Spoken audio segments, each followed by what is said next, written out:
Almost a quarter of this championship season is down now, and we're still in an automatic promotion position. We said we might be able to do this. I don't think anyone actually thought it was possible. I know it's still really early on, but we're actually going to do this. Premier League next season, everybody. I'm calling it now. Again.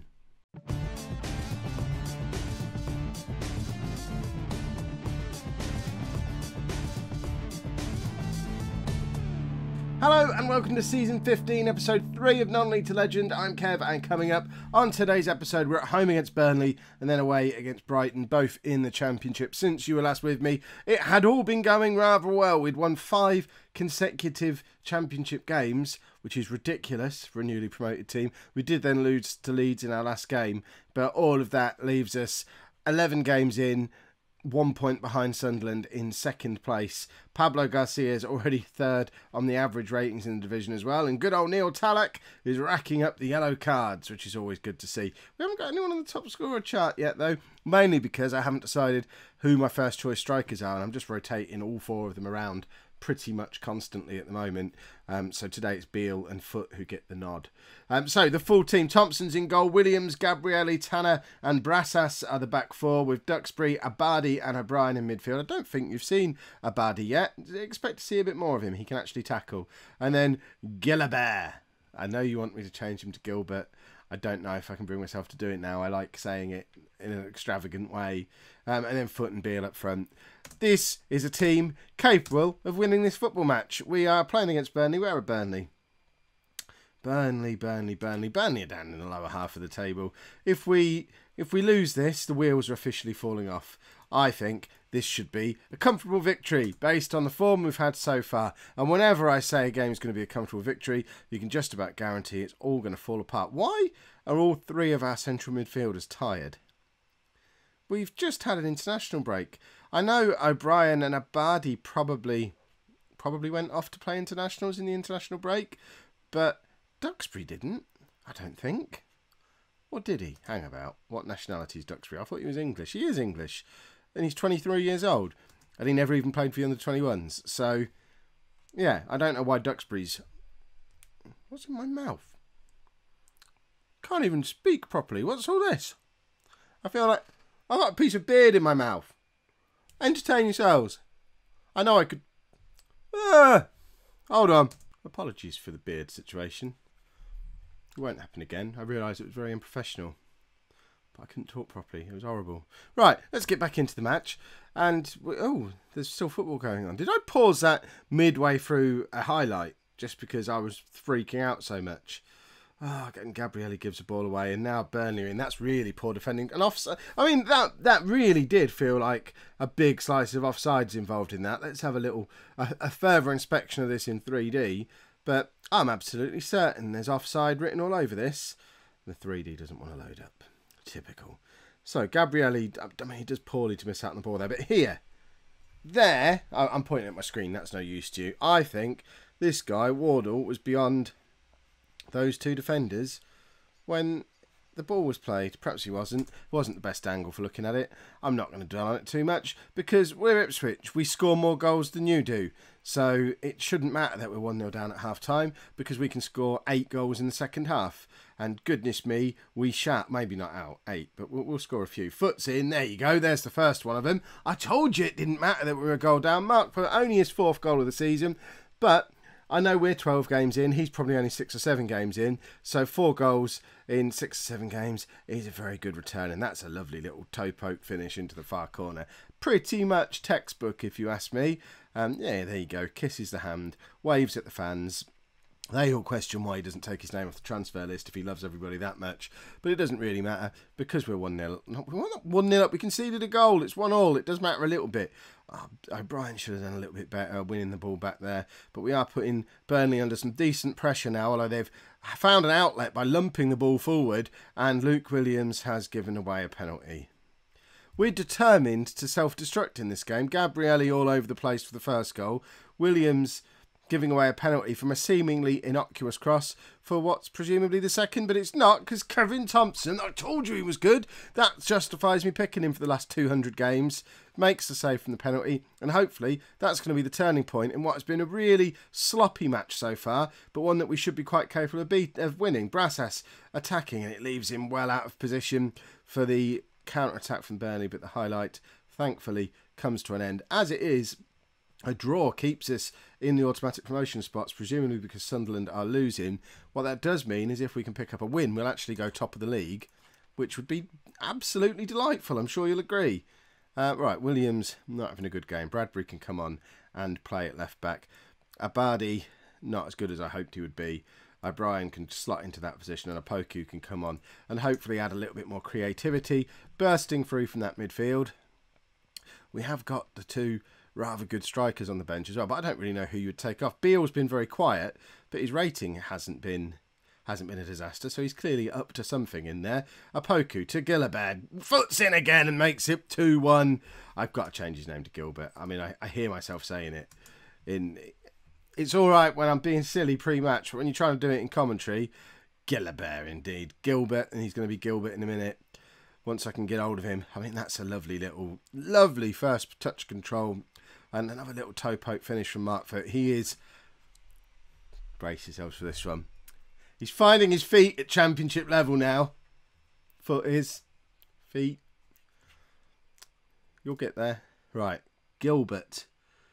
Set nickname. Gilbert. There you go. That's fixed that little problem. And the substitutions now happen. Despite us being in the lead now, we might have made different decisions.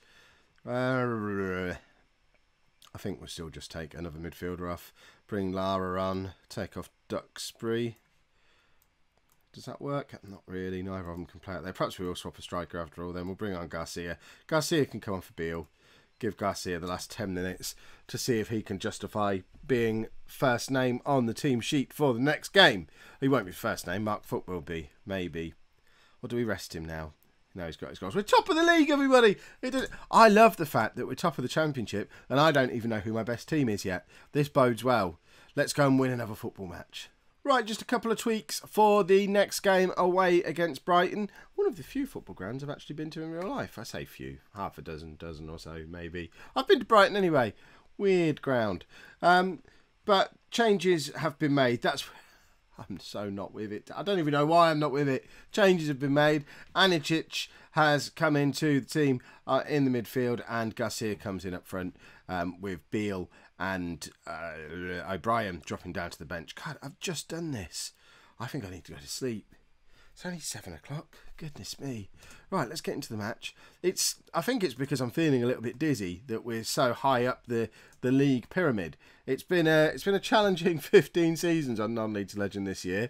We didn't think we'd ever reach the giddy heights of top of the championship, even though it's only a quarter of the way through the season and we have plenty of time to bottle it yet. It's all a little bit nosebleed territory being this high up. And we've just... Oh, offside. No need to panic. We weren't going to panic anyway, because we showed in the last game that going 1-0 down poses no threat to us. We can just go and outscore the opposition. That's what we do. Although we don't have Beale in the team today, which I know he was completely missing for pretty much the whole of the last game, but there have been a number of games this season where he has been the standout star man, and he does have more experience at this level than any other striker we've got at the club, has scored more goals at this level than anyone else at the club. I know he's not... A few people in the comments from Saturday's episode were saying how our first choice should obviously be Foot and Garcia because of the amount of goals they scored for us last season, but that was a division below. Yes, they were great, and yes, they're both playing really well this season, but I don't think we should completely discount Beale because he's been doing it in this league for the last 4 or 5 seasons. So we have got 3 really, really good strikers, plus Jordan Todd, who's got bags of potential. I'll figure out how to rotate them around. I think we're doing okay so far. Garcia's potentially in here, and he does win the ball back, and that is an awful miss. Why is he shooting from there? He's an out-and-out poacher. Just take the ball on another yard or 2, give yourself a minute to compose yourself, and just tuck it into the back of the net. That's what you do best. He did really well to win the ball back. and then just blew it by smashing it over the crossbar. What a silly goose. Right, Williams has been beaten far too easy there. The cross comes in. Thompson collects nicely. As of right now, we are still top of the league, but only on goal difference. And goodness me, is our goal difference better than every other team in the league by miles. We're the newly promoted team. This is crazy. Right, foot back to Anicic. Garcia again, just take it on a little bit further. Why is he suddenly shooting from so far out? It's not as if we're asking him to be the deep lying forward, the link up man. He is playing as the poacher.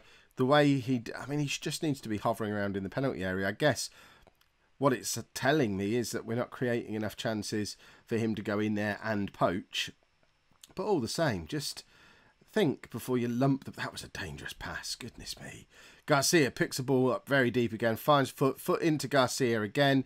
And again, we don't get much joy out of Garcia. He had spells like this, though, last year and still got a goal a game. Garcia back to Anicic. Garcia's in again, and there you go. It doesn't matter how many times he misses. Sooner or later, he's just going to stick one in the back of the net, because that's what Pablo Garcia does. And with an hour on the clock, we're 1-0 up away from home. I'm not sure where Brighton are in the league. I think they've spent a little bit of time in the Premier League in this save. I mean, that's how you do it. He's a little bit closer to goal. One touch, sticks it in the far corner.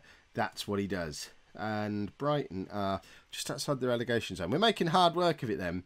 For both of these games today, they're against teams that we should, if we are serious promotion contenders, we should be comfortably taking care of both these teams that we played today. Mark Foot's not had a very good game at all. Beale can come on. Which way round should we play those two? Oh, I can't even use a mouse now. Right, there we go. We'll do it that way round. Splendid. 20 minutes left. It would be nice to grab another goal and feel a little bit more comfortable going into the last 10 minutes now, because nothing has happened. And we'll take off... We'll take off Duxbury, bring on a Poku. Swap them two over. That's what I was trying to do. I couldn't even see a Poku then. And hopefully manage to hold on. And if we do manage to hold on, that's then a 3-point gap with a far superior goal difference as well. And we are starting to look very good for our league position. And Beale has done exactly what Garcia did earlier in the match. Got himself in a good position and just launched it out of the ground. I mean, the ball got so big because it got so close up to where our faces are watching this. There's been some wasteful play in front of goal today. Beale picks the ball up deep again, puts Garcia in, and that is an absolute thing of beauty with 90 minutes on the clock. An absolutely fantastic lob. Beale with the pass through. Look at this. One touch there and then just dinks it over the top of the goalkeeper. A finer goal in Football Manager you will not see. And of course it's Pablo Garcia. All the composure in the world after snatching at those chances earlier. And he's going to go and get a hat-trick now. He's chasing the ball down. He doesn't quite get there. But we get a very comfortable 2-0 away win. It looks like QPR did snatch a win in their game right at the death. So it still is only a 1-point lead. But I don't care what size the lead is. There's 13 games in and we're top of the championship and looking good for finally 15 seasons in, starting to make some progress on this save again. If you've enjoyed that, please make sure you pop a like on there for me. Subscribe to the channel if you'd like to see more. And thank you very much for watching.